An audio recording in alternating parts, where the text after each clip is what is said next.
Welcome to Reflector Reflections, where we journey through the kaleidoscope of human design, gene keys, astrology, metaphysics, all the things.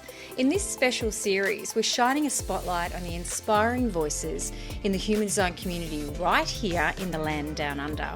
Together, we'll celebrate the incredible work they do while diving into how they experiment and navigate their unique design. Today I am joined by the beautiful Megan Dale. Megan is a 6'2" self-projected projector with the left angle cross of incarnation.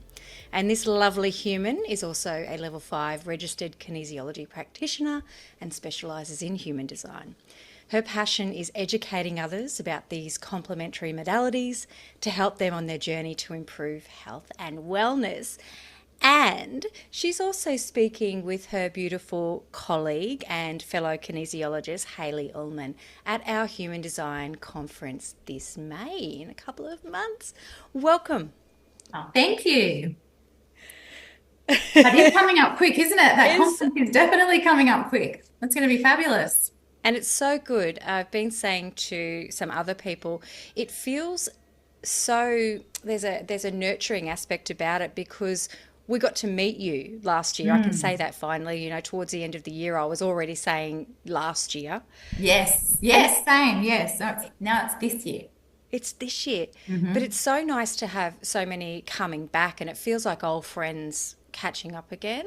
Yes. It's like we kind of know each other, but we don't. But it's Exactly. like I'm like, yes, no, we do. We've met, and that I felt like that at the conference last year was being able to just show up in whatever version of deconditioning you're at, wherever you are at your journey, you could just show up as yourself, and everybody else was doing the same. Yeah. Yeah, it was really lovely. It I can't is. wait to go back. Well, we're going to get into that later. But Okay. before we do, I want to ask you, take us back. How did you find human design or human design find you? Yes, I think I know the date that I found Human Design, or Human Design found me. Um, so I first downloaded my chart on the 19th of June, 2019. And there was a lot going on for me at that time. I was a stay-at-home mum. My husband and I have 3 kids. And at the time, my youngest had started prep the year before. So in Queensland, prep is when they first go to school 5 days a week. In New South Wales, they call it kindergarten. And so I found myself a little bit lost, a little bit, well, what do I do now? The kids are at school, what's next kind of feeling. And from the outside looking in, everything looked great, which made it for me really hard to articulate what was going on for me on the inside, and almost challenging for people to believe me when I was trying to explain how I was feeling on the inside. I was a little bit lost, as I said, didn't know what do I do next? But I was also struggling emotionally and physically. And when I say I was struggling emotionally, I was very moody, very moody. I would be completely cool, calm, collected one moment, almost detached, just not sure why people would have such huge mood swings. To the next minute, walking into the house and tripping over a pair of shoes, and then absolutely losing the plot completely over those pair of shoes that were in my way. And in that moment, feeling really vindicated that, yep, it was the shoes' fault. Whoever left those shoes in my way, it was their fault. And it would be this like explosion of emotion and verbal diarrhea. And at the time, it felt really good to just get all off my chest. And, it was the shoes' fault, right? It certainly wasn't mine for not looking where I was going. And then that would kind of all settle down. That energy would settle down, and I would say to myself, what the actual F? What was that about? Like, what was that? That was so unnecessary. That was so over the top. And then I would beat myself up, mental self-talk. How could you react like that? It's a pair of shoes. Get your shit together, Megan. There was no need for that, and really beat myself up in a way with all that negative self-talk that just I couldn't understand why I was fine 1 minute, not the next. And then I would try and implement measures to make sure that I didn't overreact like that again. Yeah. And so emotionally very moody, had to be hormones, right? Because we're female and that's what happens. Oh, it must be that time of the month. But physically, I was also exhausted, like absolutely exhausted. And when I say tired, tired doesn't cut it. Um, as I said, I've had 3 kids, and that pregnancy tired is a thing. Yeah. I try to describe this as worse than that. I'm like, I could put my hands on me. I'm like, I would be nodding off. Like, that's how tired that I was. And so I was always cranky because I was always tired. Yeah. And so just saying that you're tired or exhausted, go to bed earlier. Or maybe it's what you're eating. Maybe it's what you're not eating. Maybe you need to try a different eating regime.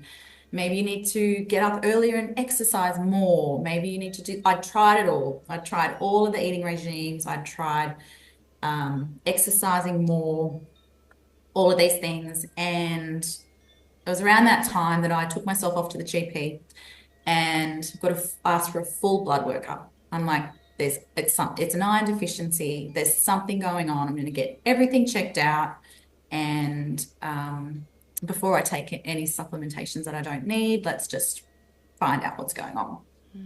And then the day that the doctor called me back in to go through the results, and I'd specifically seeked out a female GP to get a female's perspective on my health issues. And she sat me down and she said, "Good news, everything's fine." And I dropped the bundle. I absolutely lost it. And I just started bawling right there and then. Yeah. And I could see her looking at me with concerned eyes. Yeah. This kind of test result is a good thing, Megan. Like, I'm not quite sure why you're losing the bundle here. And there was just I remember this verbal diarrhea of, this can't be normal. This isn't right. I don't feel right. Other mums are doing more than me. Why can't I keep up with them? There's got to be something there. And she kind of gently said to me, "Did you realize that exhaustion is a sign of depression?" And I sat with that for about 2 seconds and thought, I'm not depressed. I said, actually, strike that. I am feeling very depressed at the moment about my health and my energy and my fatigue, but this isn't depression. Like, depression is, my life is amazing. I love my life. I love my family. I'm not quite resonating with that state. And so I took my blood results and thought, right, I need to seek alternative medicine. I need to look elsewhere. That'll always be there. I can always go back to the GP and look at antidepressants if that's really what it is. But I deep down didn't think that it was. And I was telling my girlfriend about the GP and my blood test results and all these things. And pretty generally, when she said normal, when you take your test results to a naturopath, they'll look at them differently, right? And they'll say, well, this is a bit low. This could be a bit higher. And so that was my plan of attack, was to take my blood test results to a naturopath and get a different perspective. Yeah. And as I was telling my friend about this, she told me about the Group podcast and how Gwyneth was interviewing different thought leaders, different perspectives, particularly on women's health. And so I'll just jump on there and see what she's got to offer. And the first episode that I listened to was an interview between, I think it was Elise Lunan and a lady named Lacey Phillips. And she was talking about creating your life, manifestation, and how limiting self-conscious blocks can be in the way of you creating your life and what you want to do, and how everything is rooted in self-worth. Yeah. Well, she had me at self-worth. It's like, yep, okay, definitely need to learn everything you have to say, Lacey, about your manifestation process. And so I jumped over to her podcast called To Be Magnetic, and I scrolled all the way to episode 1 because I wanted to learn everything she had to say. And her very first episode that I'm listening to, she was interviewing another lady who were talking about how their practices were very aligned and very parallel. And if you're not living in your authenticity, then you're going to have a lot of health concerns. And that definitely sparked my interest. Not living in your authenticity is going to result in physical ailments. Tell me more. Yeah. And so I'm listening to everything that she had to say, or both of them had to say. And what struck me, I mean, all of it, all the pennies were kind of lining up in the back of my mind. I just didn't realize it at the time. But she said, both of us are projectors, the two that were being interviewed, and we don't create energy. We need to borrow energy from other sacral beings. And I was like, what? Hang on. Rewind. Let's play that bit again. Yeah. And Lacey was interviewing a lady named Jenna Zoe.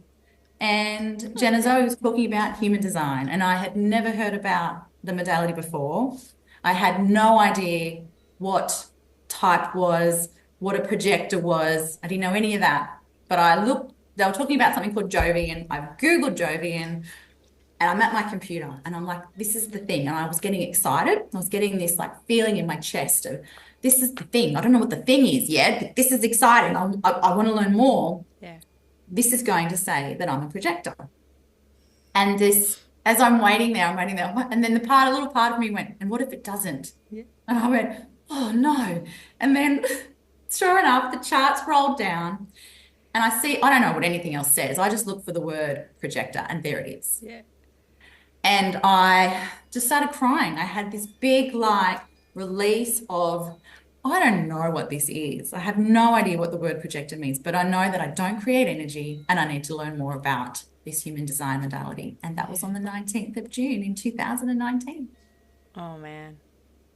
And isn't that so validating, when you were just saying there before even going to the doctor? And it's like, this is good news, Megan, but it's just like, yeah, but I know something's wrong and I know something's different and no one's giving me the answers. Whereas there's that recognition when you look at something such as your chart or whatever. I was very similar. And I'm like, I don't know much about this right now, but I know that this is answering the questions that I've been asking. This is something. There's something here. Absolutely. It feels good. It feels great. I want to learn all about it. And I've been down the rabbit hole and deconditioning every single day since then. So then what did you do? Obviously, you just said you learnt, but yes. Tell me about that process. Well, the second thing I did was put my family's charts in. Yeah. And what are they? So I'm married to a generator. Yeah. And my two boys are both generators, and my daughter is a manifesting generator. Yeah. But the most interesting part about that family dynamic, or our family dynamic, is that they are all emotionally defined. Right. And I have a completely open solar plexus. And when I looked at my family's chart later down the track, so first of all, I started with my family and my two best friends' chart because I could ask them questions. Yeah. Do you think this? Like, do you resonate with this? And I'm learning this thing, like you do this, like you really do this. And but because it was really different. It's one thing to resonate with your own chart.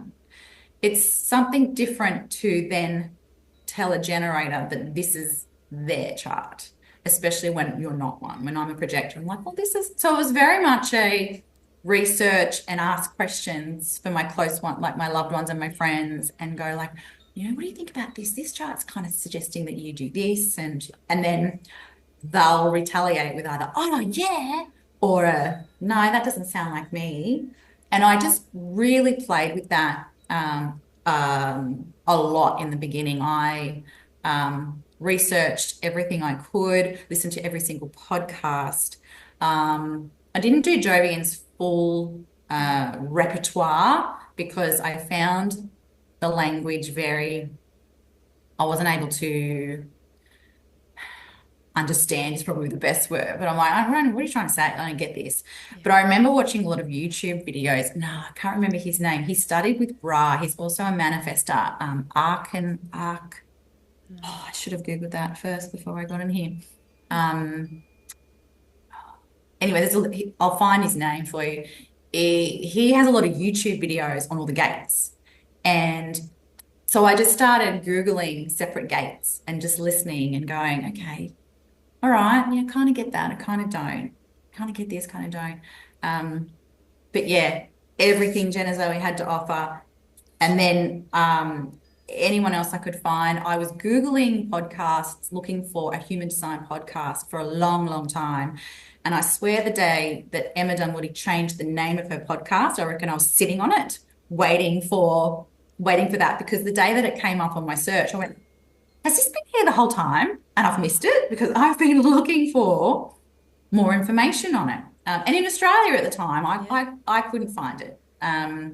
So it was very much a research. What do you find? Okay, now let's implement that into the charts that I have and the people that I know and how they operate. And I started there. Yeah.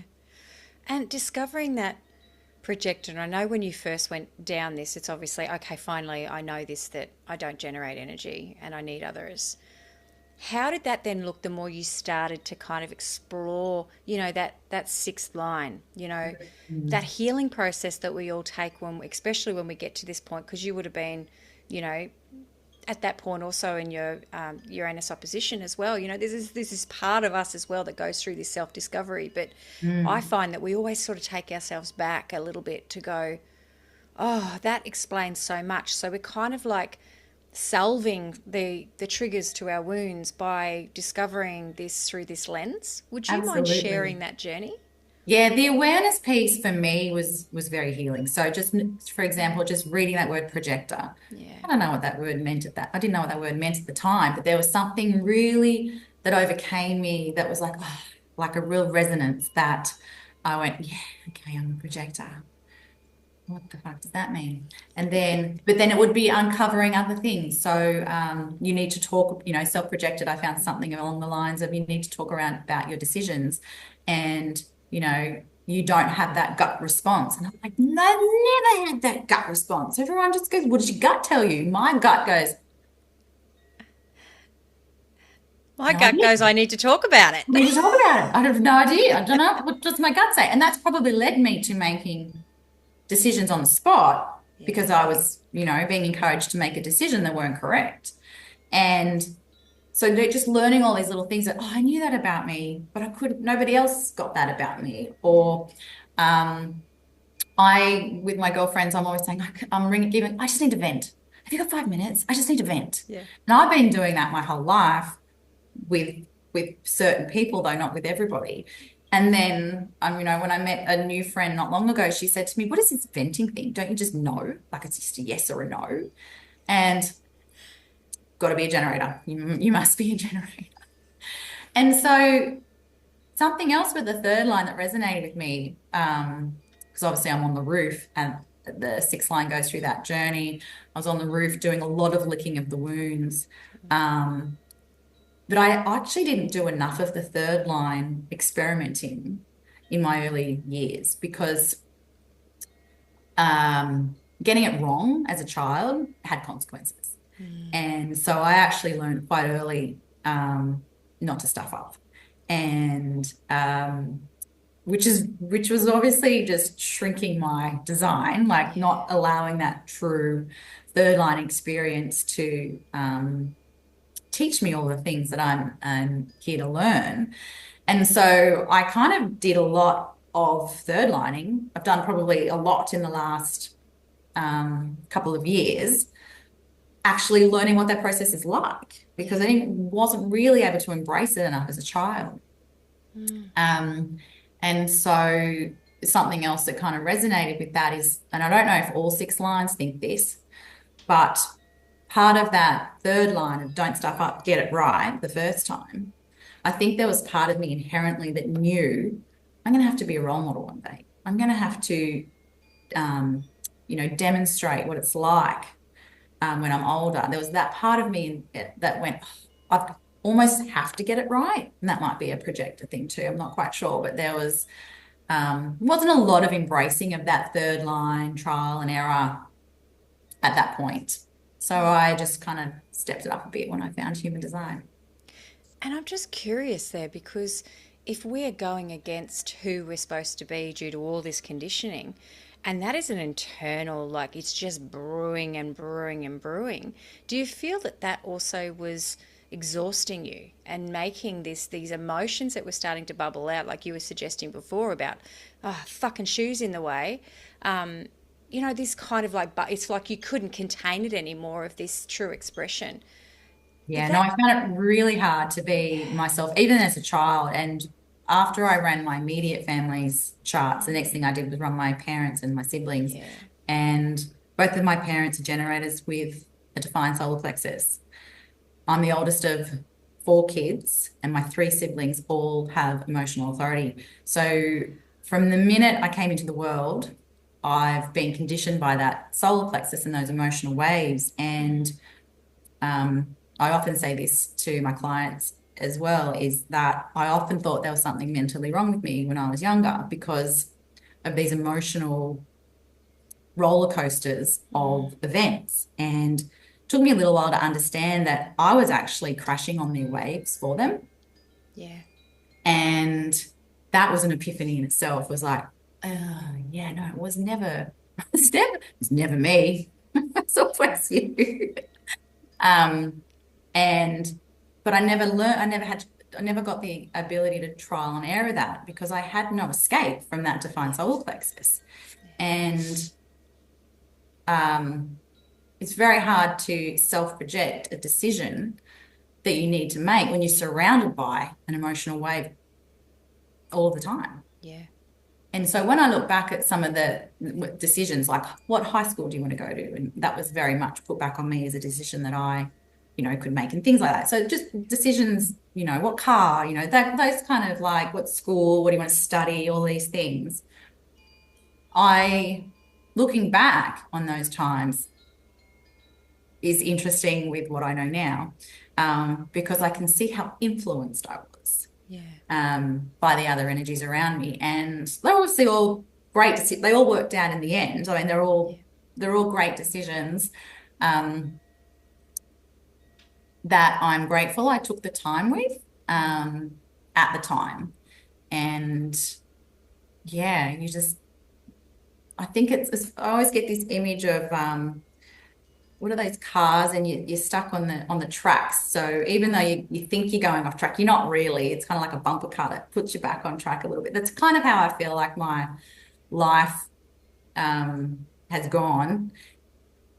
And then now that I know more about myself, and I'm not mentally retarded, and that I am not emotionally a nutcase,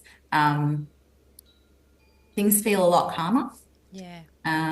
Yeah, which And was you what could was so hard explore. to at the very beginning was like, my life's great. Like I'm Yeah. really happy.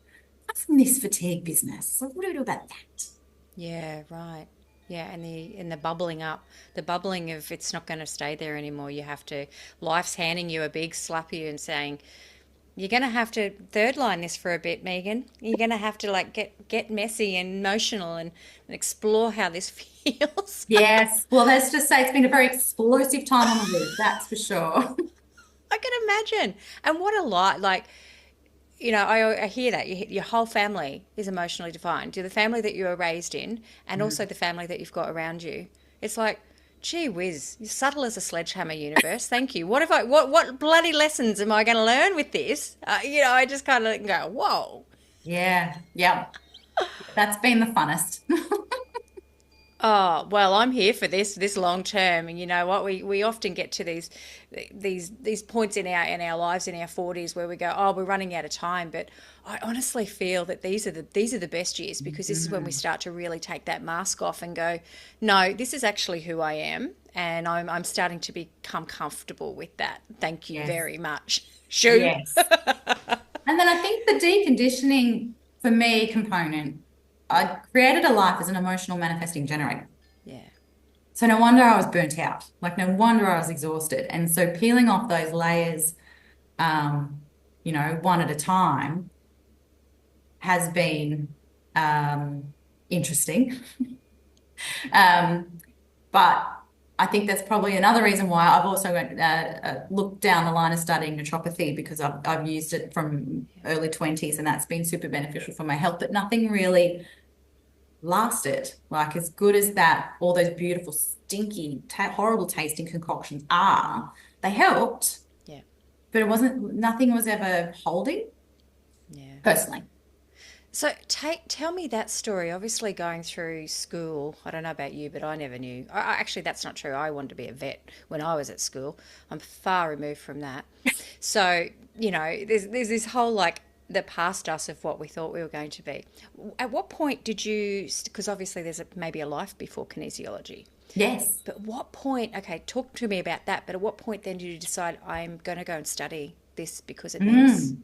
Yeah. So it's funny. I said to my husband when we got together, said, look, I am really okay with being a stay-at-home mum with the kids, but are you okay with that? Like, where are we at with, like, um, going into a relationship, married, kids, all the rest of it? Because I remember saying to him, I don't want to work. You knew. I do not want to work. And that it comes across as someone that doesn't know me, that, oh, you just want to be like, which I've been referred to as before, it's just a kept woman or a trophy wife or something really, like that. And people that know me, that's not what I mean by I don't want to work. It's because I work really hard all the time, always have. And it was more of when I think back about why did I say it like that? Why did I say I don't want to work? It was the 9 to 5 grind. Yeah.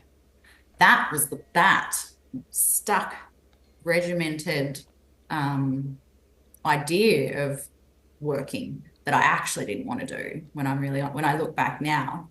And so, yeah, so before kinesiology, my husband's in the construction industry, and I've always been that support administration person for him, for our family. I kind of joke that I run my family like a business. Yeah. And anyone that has ever received a lot of emails from a kid's school knows that that is a full-time job in itself, like keeping on top of the children's school emails and sporting commitments and this, and all the other. I used to joke to my friends who'd gone back to work, oh, you guys have got the easier option, because this stay-at-home mum thing is actually full-time. It's 24/7, 7 days a week. And so up to that point of finding human design, when I say I was looking for something to do, it was it felt like something was missing, but it wasn't a good feeling. It wasn't like, oh, I can do what I want to do now. It was actually not a good feeling of feeling anxious, and a bit of anxiety. And when I was running everybody's charts, I mean, I've got 3 defined centers. Like, so when everybody's around me, I'm fully defined, I'm fully lit up, and something's always happening. And the process of deconditioning on your own kind of stops at the conscious level. And it's those next layers, those subconscious layers that you can't access with the conscious mind, that really intrigued me. And I'd heard about kinesiology at this point, and I'd been considering studying it. And it was probably a matter of time this is 2019, by the way. So COVID was kind of starting, and I was kind of trying to work out, how does that work with the kids, at what age? Part of me is like, I think I'd like to study that for something to do when they leave the nest, and it's just me. And I'd kind of been deliberating with learning more about kinesiology, because I'd been for 2 sessions on my own. And it's one of those modalities that you just go, oh, that was great. Yeah. And then someone says to you, so explain what happened. And you go, yeah, that one's a bit trickier to explain. And what the catalyst for it was my son was struggling at the time. We had been on a family holiday to Japan in January 2018. And on the last run of the last ski day, he was chasing his brother down the ski slopes and took a tumble and broke his leg. And I don't know, I haven't been back to Japan, so I don't know if things have changed since then. But at the time, uh, they didn't offer pain relief to injuries on the ski slopes. And so we're with broken English trying to say, where's the whistle, green whistle? And they're like, what? And I said, gas, anything? Like, have you got anything? And they're like, no gas. And we're like, okay, because they were actually trying to remove his ski boot from his broken leg on the ski field. And in hindsight, we should have let them do it because he was on the snow, he was in the cold. But because we were expecting there to be some sort of pain relief to come and help him, we said, oh, no, we'll just wait for the pain relief, which never came. So this 10-year-old boy was put his leg with the ski boot still on, in a cardboard splint, skied down the fields, put into the back of a car, driven to the hospital, had his ski boot removed, had his leg x-rayed and set, all without a skerrick of pain relief. Oh. And that was hugely traumatic for him. He obviously there was a lot of screaming, a lot of mummy, help me. So a lot of trauma over here too. And it was a really painful, traumatic experience for him. And so fast forward to 2019, his leg had healed. But I just noticed there was a shift in him. I just noticed that he would be great, normal 1 minute. And if we wanted to talk about our holiday, he would snap. Something would glaze over and he would just start on a tirade of how awful that holiday was and how mean the Japanese people are. And then he wouldn't eat Japanese food. And instead of him kind of recovering mentally and emotionally from that experience, I noticed he was actually getting worse. Yeah. And I said to my husband, look, I'm just going to take him for a kinesiology session. I know that it helped me.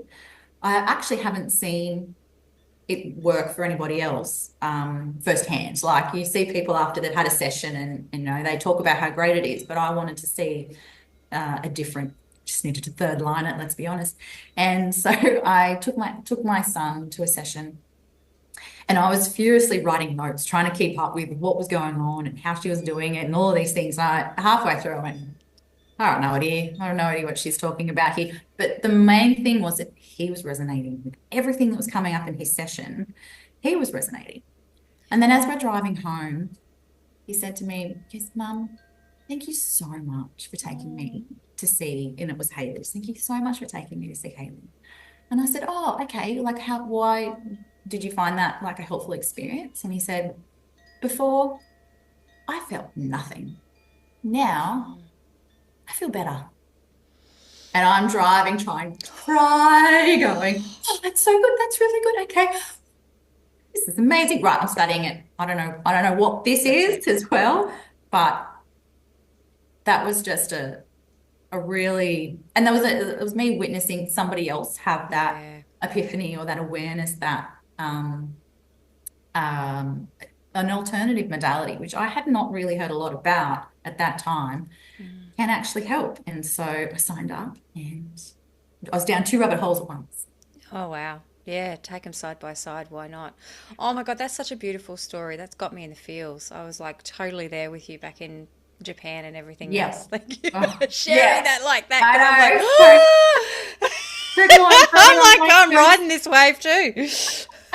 It was a fun one. No, it wasn't fun. And sometimes the most profound things can come through, like especially our kids. Hey, it's like we will question ourselves because we are self-sacrificers as mums a lot of the time, and then when something is put right in front of us like that was for you with your son and him, that is like a massive confirmation. And I find that just through my lived experience, obviously I don't have any definition, but that's that part of us being, we're needing the other.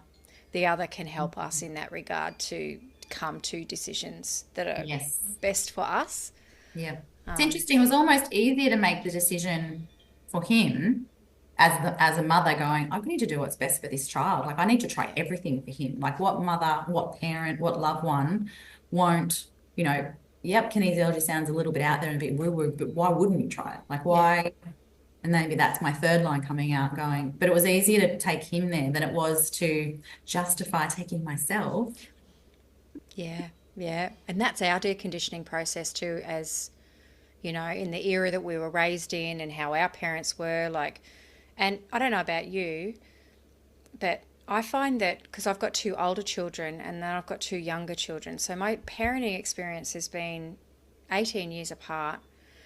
But the way I parent the younger ones, since, you know, Mhm. I parent through human design, like I parent through that lens, and it's just so much more wholesome and I see them for who they are. It's just Absolutely. helped me. It's Yes. helped I me. know the first, probably one of the, I mean, there's a lot of firsts, but when I ran my family's chart, I changed my parenting that day. And the three, I mean, even you don't need to know anything about human design, even if you just print your children's body graphs and just look at the images, they are so different. Yeah. And just doing that, not fully understanding anything about human design or profile or anything like that, just looking at the configurations of energy and was like, wow, okay, this makes so much sense. And definitely parenting. I mean, it was the two boys are both generators, so I kind of probably was lucky enough to wing it with them in a way. By the time I found human design, my daughter was 7. She's an MG, completely open identity center and heart center, and single definition. Like, and so no wonder she was rolling over couches and couldn't sit still at the dinner table and doing all these things. And it was interesting with her probably being the least conditioned by myself, um, was almost the easiest to parent in one way at home. When she got to school, particularly being that MG, Yeah. and I'm getting feedback from teachers about her quote unquote behavior, I'm like, oh, yeah, you need to study human design. Yeah. That's it. That's pretty much goes through my head nearly every day. Yep, she's fine. But that's the other thing too. It takes such a relief off. I was like, oh, she is fine. Yeah. Like it's not this, oh, I need to take her to this OT. I need to do this with, I need to do this. I'm like, she give me a real, like a yeah, that parenting through the lens of human design is a game changer, absolutely. Yeah. My just sharing with you here this morning, I've got a full my son's an emotional manifesting generator, with a fully defined will center. So Oh. he's 7, and I've been teaching him because he has power, and I know it, and I don't want to, you know, oh, you'll do what I say. You know, sometimes I joke, I'm like, mate, I just got to keep you alive. I know you've got Yes. this. So I've been teaching him about informing because we also have a pseudo manifester in the house every now and then. So I've been teaching him about informing, and this morning he came out and he says, Mum, I just want to let you know that I'm going to get dressed a little later because I woke up a bit late. So just so you know. Yeah. And there's these small moments where I just went, dude, thanks so much. Because he Yeah. informed. He just was like, you know what? And I'm like, yeah, cool, no worries, mate. Like, and I don't know about you, but for me, I have my kids' charts. I talk about it. I don't try and be a bossy britches about it, but I Mm. do, you know, in those moments, I sort of said to him, mate, this is what you've got, you know, in your chart. This is why you do. This is why your sister needs a bit of time away from you because she's a splenic projector. Mm. And sometimes they'll come out and they look, you find them just sort of staring there because I've got them in frames on the wall and they'll just kind of Oh. stand there and they'll just say things when they're interested. I don't know Mm. how, if you talk about human design with your family or not, or if they're Yes, not into well, it. because the first method of learning was a lot of podcasts and a lot of, and I don't know if that's just my high sound, but I was listening to as much as I could, and it would be in the car, and every now and again, one of them would resonate with something that would be said on the podcast, and so I'd pause it and go, "There's my invitation to talk about whatever little thing would come up with," and it was really good for me to practice with the energetics too of that invitation and when is that invitation finished and concluded. So, but yeah, they would listen to a few things and really resonate with some things, and then they'd be done, and then they're not interested. But my daughter's been informing since the minute she could talk. I'm going to the toilet now. I'm going to have a shower now. I'm going to do this, and then I'm going to do that. Okay.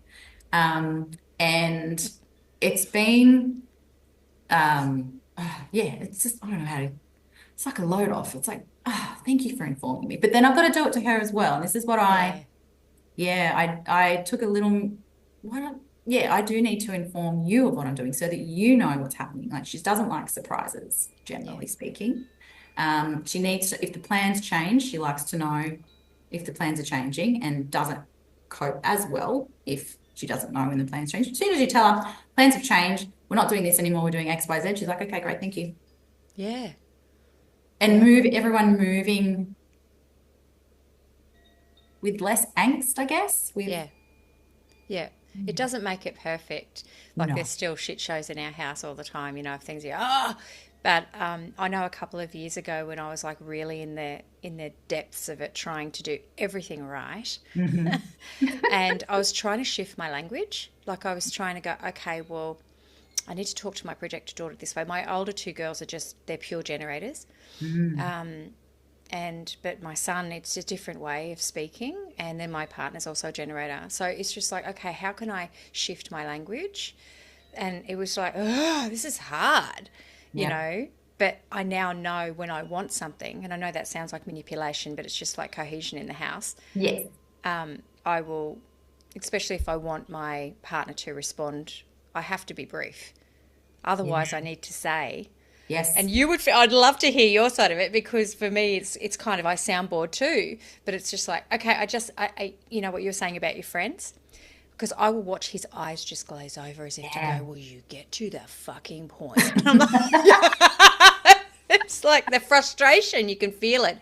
Whereas because I've kind of indoctrinated him into the cult, I'm like, Mm. I need, you are my safe person, you are my person. And so Yes. he will just like, I've definitely invoked I don't need your advice. I yeah, need you to listen. Okay. And yeah, and then that works a lot better. But I've got three defined egos in my house. All three boys have defined egos. And that's been an interesting, when you say the power play and I remember someone recommending this book for one of my boys was How to Raise Your Spirited Child. And I'm looking back, oh, that's the defined ego. Oh, wow. Okay. yeah. And you as a parent, you probably share this sentiment as well. It's like, I just have to keep you alive because Yes. I know that you're going to do amazing things. It's like, when you don't have that definition, it's challenging. Yeah. It's challenging, especially when you know more about them than they know about themselves. Yes. And because they're not as interested in, for me, it was my health was on the line. Like I wasn't enjoying my life as much as I could have been or should have been. They're living their best lives. Like they're great. So for them, human design and learning all about it and deconditioning isn't on their agenda. And so I've had to find different people to talk about it with, such as the people at the conference. Yes. And but they'll pick up on, they're all emotional. So that's an easy one. Okay. Nobody makes snap decisions in this house. Everybody needs time to think on it. Okay. And I totally used that when it came to subject selections in high school. So, okay, we don't need to submit them straight away. Pick them, sleep on it for a while, come back to it in a few days or whenever you feel and see if they've changed. And that's kind of parenting for me, especially one with an open identity center, is at what point, you can lead the horse to water, and you can say all these beautiful things to them, but at the end, the decision at the end of the day kind of has to be with them so that they can take responsibility for their own lives and their own choices. And as I don't know if it's just me as a projector mom, but I'm like, I can imagine that that would be frustrating too, because again, I only have my lived experience as a reflector, but sometimes it's like I know more about you, as you were saying there, I know more about you than you do about yourself. But, and I look at, I don't know, this is probably a very crude analogy here, but I look at the projector and the reflector, and I always see that the reflector's down, sorry, the projector is down there. They're in the pit with them. They're looking them right in the eye, and they're like, I see this.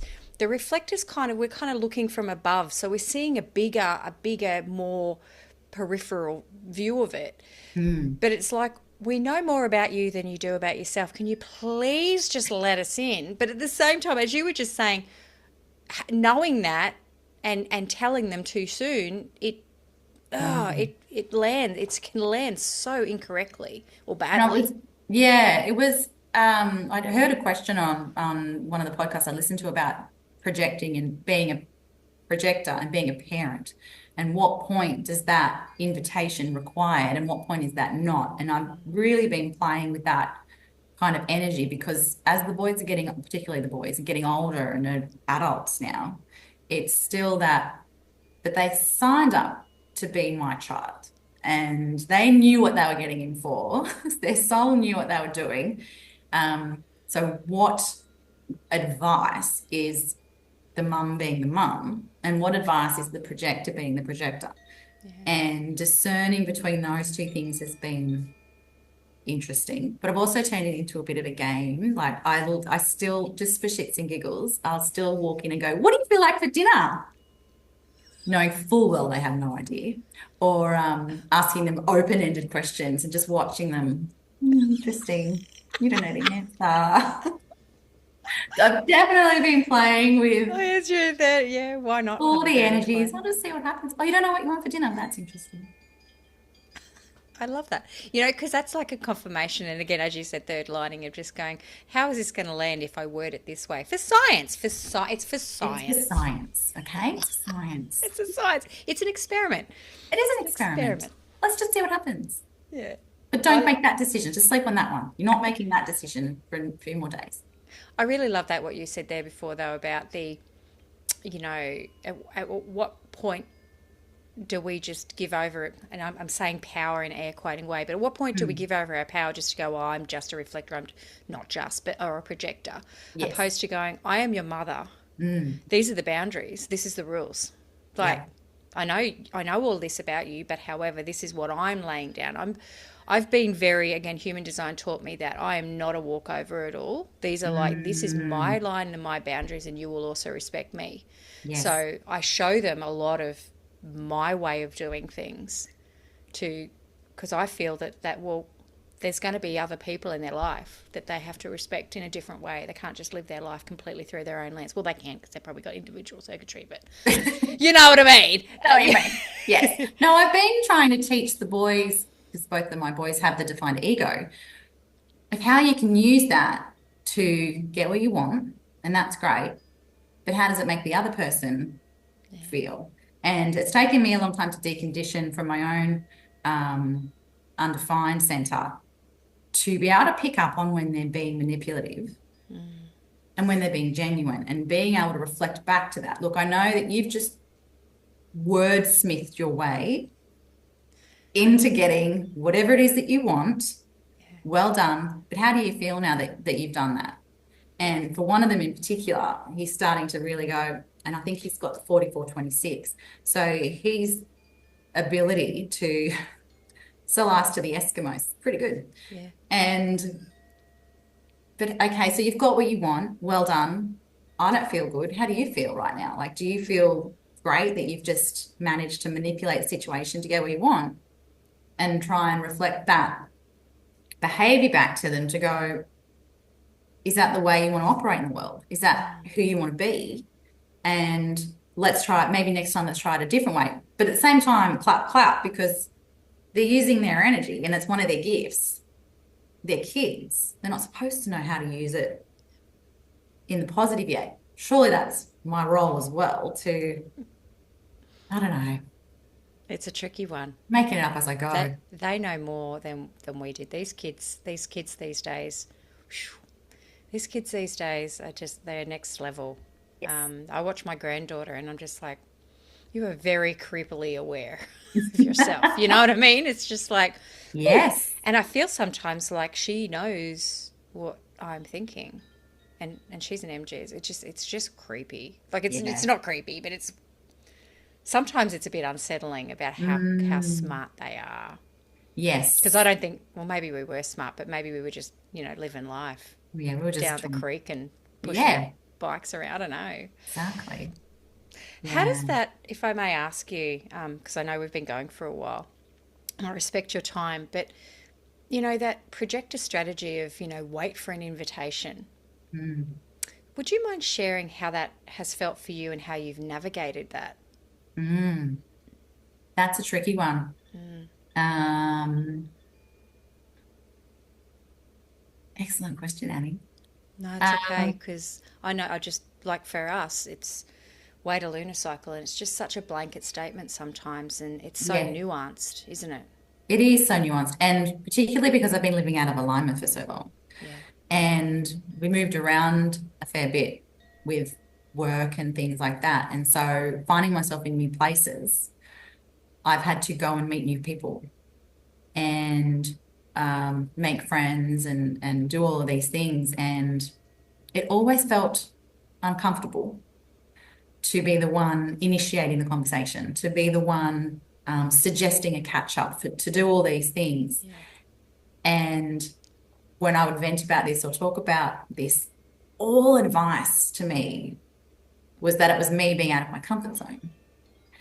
And when I look back at, I'm a projector, I need to be invited into things. Um, it kind of made sense because I was like, I wasn't invited to any of those things. I just almost bullied my way in, um, trying to fit in or trying to um, doing it the way that I thought you were supposed to do life. And not having any other projectors around me, particularly, and now that I'm aware of a few projectors, none of them living in alignment, um, it it's been a really interesting one to perfect's not the right word, but to lean into with alignment because um, I inherently know now when it's a genuine invitation and when it's not. But I'm still playing with that. Like, okay, I don't think that's an invitation, but I'm going to third line it because I'm not quite sure. And then I'll go into it and go, yeah, it totally was an invitation. That one did not go well. I'm tired now. I need to go home for a nap. Um, but it wasn't until, and I guess maybe this is where our profile lines come into play for projectors to help them with that experience of um, it's not an easy one. I didn't find it anyway. Mind you, I was very highly conditioned by Yeah. generators my whole life to kind of lean into and until recently, I guess. Yeah. I've spoken, to a lot of projectors as well, and it's, and you would hopefully share about how you work with the kinesiology and human design here, but even on those ways of how does it feel for you when you were just saying there before, oh no, it felt bad and now I'm extra tired. It's just like, oh, Mm, that was but sometimes, the wait for an invitation, what they've shared with me is more about just being recognized. mm, And I just know because I only have one projector, obviously, in my immediate space, which is my daughter. And I just watch her body light up. Like she's splenic as well, but mm, just knowing that and asking, how do you feel about this? And knowing that that is really important to her because otherwise she'll sort of stay in the background. I've noticed that. So I see that with projectors as well of just going, it's a simple thing to just ask, how are you going today? I yeah, see you there. And then all of a sudden for them, it's just like, you see me and thank you. So I think that that's makes something that a reflectors and projectors have in common. absolutely world of difference. Anyone listening Yeah. that has a projector in their life, exactly that, just saying, "Oh, I see you there. Oh, how are you today?" And just that snippet of recognition. I don't know what it does to our energy, but it's just like, oh, I am here because I've definitely experimented with saying nothing and being in the group and not presenting myself. And then I've experimented the other way of just trying to force my energy in, and neither of them work. So it's like trying to work out what that balance is. But there is something to being recognized, and then invited in authentically. That absolutely lights me up anyway. I remember just last May at the conference because you got stuck, I think, at the Manny Gen table, I sure and did. and, and I just remember this moment that we had. I remember it because I thought we got a projector over there and a bunch of MGs, and I remember saying, oh, and I don't know what I said to you, but I just remember you touched my shoulder and went, thank you for recognizing Yeah, me. And I thought, of course I'm going to. You poor thing, surrounded by all these MGs. No. absolutely. Yeah, and it's as simple as that for a projector is, yep, you're in, I recognize you in a table of MGs and you're a projector. That's it. Yeah, Like, yeah. that means that meant the world. It's like, oh, yeah, it's really exhausting over here. I guess that leads us into, would you mind sharing a little bit about what you, well, one, what you do, but also about what you and Hayley are going to be Mm. speaking about? Because I'm really excited about this. Oh, so exciting. So Yeah. I'll start with myself. So um, my real passion is educating kinesiologists on the modality of human design because um, I feel like this is the projector getting more efficiency out of the generators here. You get so much more bang for your buck when you see a kinesiologist who's trained in human design. Um, and so that's where my passion is, and be looking at reteaching my course this year, which is HD4K. But I still offer human design readings for anyone that's interested in human design readings. But how Hayley and I kind of got onto self-insight and working together in this modality is because as I was reading in the early days, reading somebody's human design chart, I noticed that because you either it goes one of two ways. You either get this aha moment of, oh, that makes so much sense. I get it. Or you get a blank look of like, I don't know, like talking about, which is either you're not it's nothing to do with it being said. It's more about the being not being in a position to hear that next piece of information yet. But I also noticed that I was unintentionally triggering people. And what I mean by that is say we're talking about the fear gates of the spleen. There was one particular person that lost the bundle online. We were doing an online session, and I could see I'd really upset her by talking about one of the fear gates in particular. And I was studying kinesiology at the time, and I asked her if I could support her using kinesiology.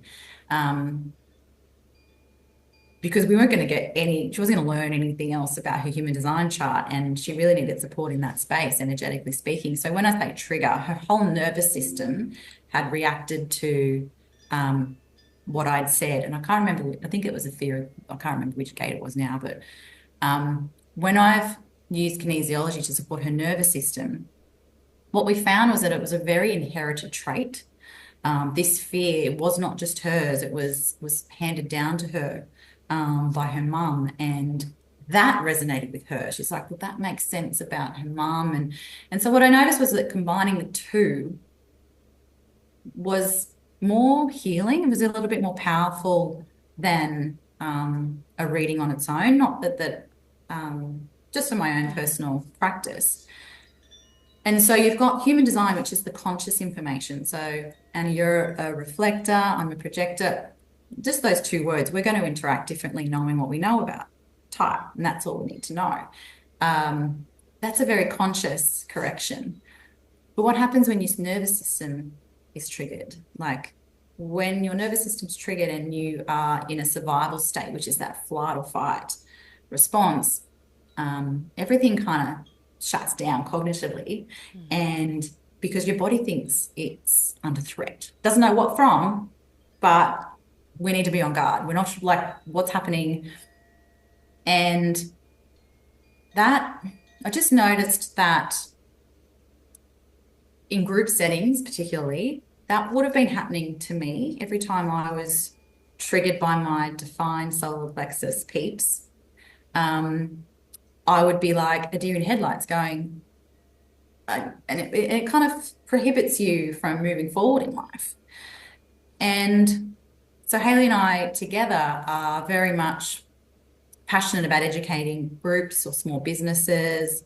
And this is what we're going to be speaking about at the conference, is we all can collectively come together and talk about a modality, but subconsciously, someone's brought some baggage from home that might unintentionally trigger your learning process.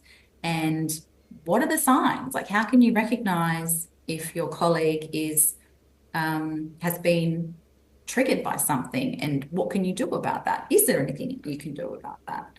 And yeah, that's what we're going to be sharing more about at the conference. That's so cool. Can't wait.